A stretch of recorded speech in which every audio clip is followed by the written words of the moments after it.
नमस्कार दोस्तों, धर्म ज्ञान हिंदी कहानियाँ चैनल पर आप सभी श्रोताओं का हार्दिक अभिनंदन करती हूँ।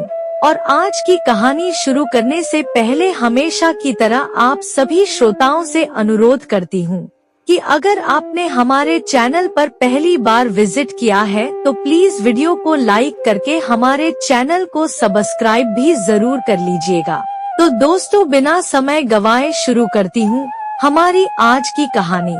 बहुत पुराने समय की बात है।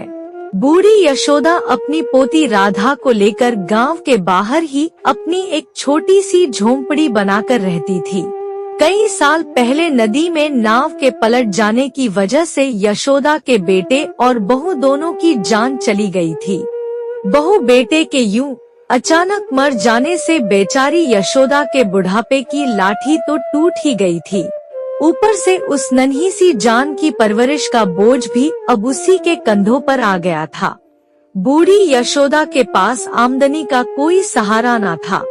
वह उस रास्ते से गुजरने वाले राहगीरों को खाना खिलाने का काम करती थी और बदले में उनसे कुछ रुपया ले लिया करती थी।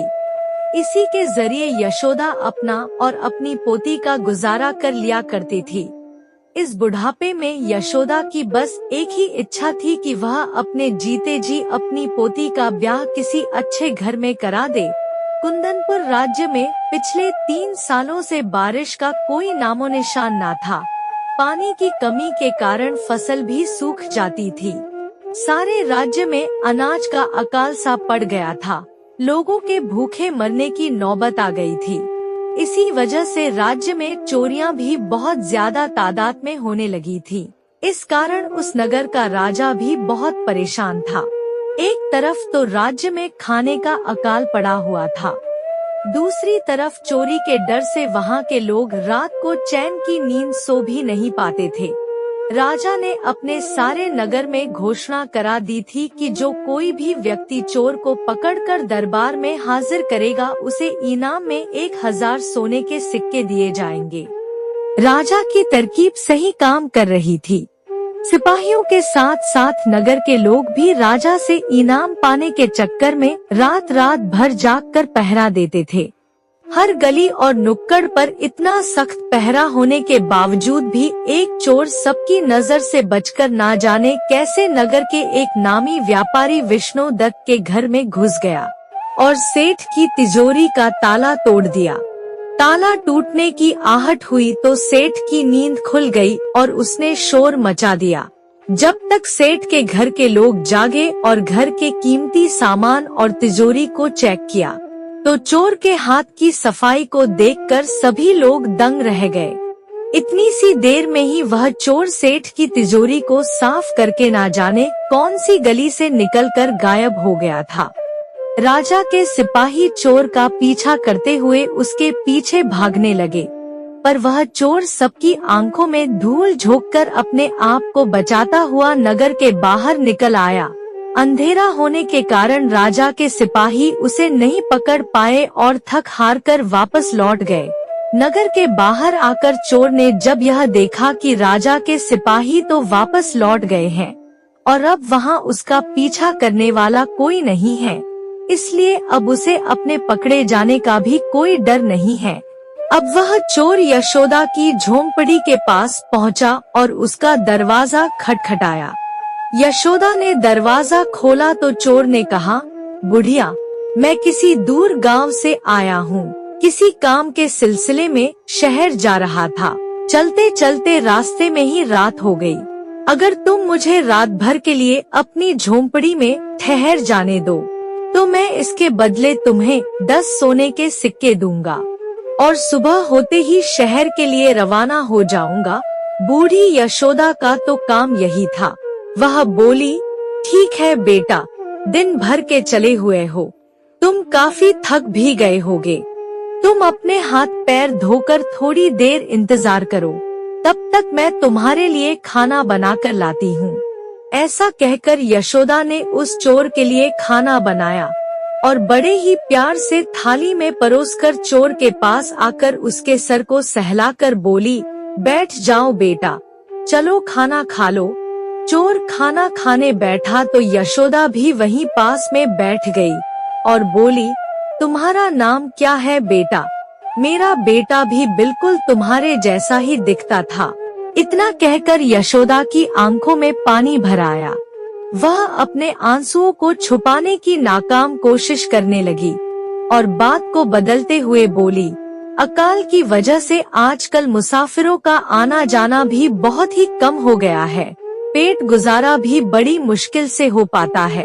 इस कठिनाई के चलते ना जाने अपनी पोती का ब्याह समय पर कर भी पाऊंगी या नहीं।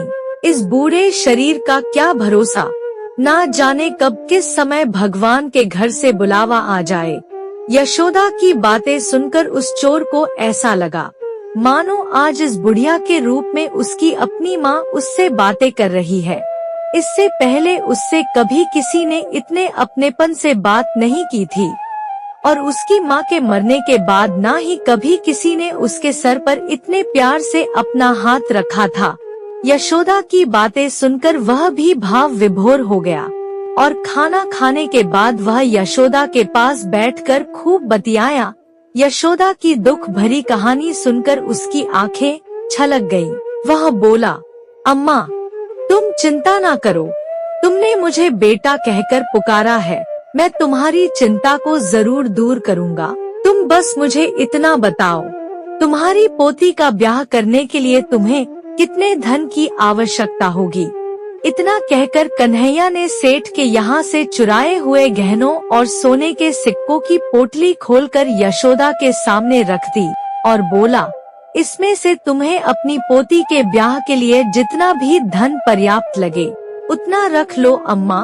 कन्हैया की पोटली में इतने सारे गहने और रुपयों को देखकर यशोदा की आंखें फटी की फटी रह गईं। वह बोली, बेटा तुम इतने सारे गहने कहीं से चुरा कर लाए हो क्या? वैसे तो तुम अपने आप को एक व्यापारी बता रहे थे, परंतु सच कहूँ बेटा, मुझे तुम्हारी बात पर विश्वास नहीं होता। मेरी उम्र का तजुर्बा कहता है कि तुम कोई व्यापारी नहीं बल्कि कोई चोर उचक्के मालूम पड़ते हो।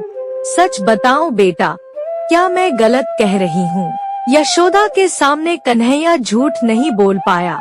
उसने यशोदा से कहा, नहीं अम्मा, तुम बिल्कुल ठीक कह रही हो, मैं एक चोर ही हूँ। यह कहकर कन्हैया की आंखों से आंसू छलक पड़े। वह रुंधे हुए गले से यशोदा से बोला, बचपन में ही माँ का साया सर से उठ गया था। पिता ने दूसरा ब्याह कर लिया था। सौतेली माँ ने आते ही मार पीट कर घर से निकाल दिया था। कई दिनों तक भूखा प्यासा दर दर की ठोकरें खाता रहा। एक दिन अपनी भूख को शांत करने के लिए हलवाई की दुकान से थोड़ी सी मिठाई चुराकर भागा था और एक जगह छुपकर उस मिठाई को खाकर अपनी भूख शांत भी कर ली थी। पर मुझे यह नहीं पता था कि उस हलवाई के नौकर मेरे पीछे ही खड़े हैं। मैं जैसे ही मिठाई खाकर आगे बढ़ा, उन्होंने मुझे चारों तरफ से घेर लिया और मुझे पकड़कर इतना पीटा जितने की मैंने मिठाई खाई थी। उतने ही धाव मेरे जिस्म पर देकर उन्होंने उस मिठाई की कीमत वसूल कर ली थी। उस दिन से मेरे मन से दया का भाव बिल्कुल खत्म हो गया। पहले तो मैं अपना गुजारा करने के लिए छोटी छोटी चोरियां करता था, परंतु अब बड़े बड़े व्यापारियों के घरों में चोरी करके एक नामी चोर बन गया हूँ। यशोदा ने अपना मुंह पिचकाते हुए कहा, तुम अपना यह चोरी किया हुआ धन संभाल कर रख लो बेटा। मैं चोरी किए हुए धन से अपनी पोती का ब्याह हरगिज नहीं करूँगी।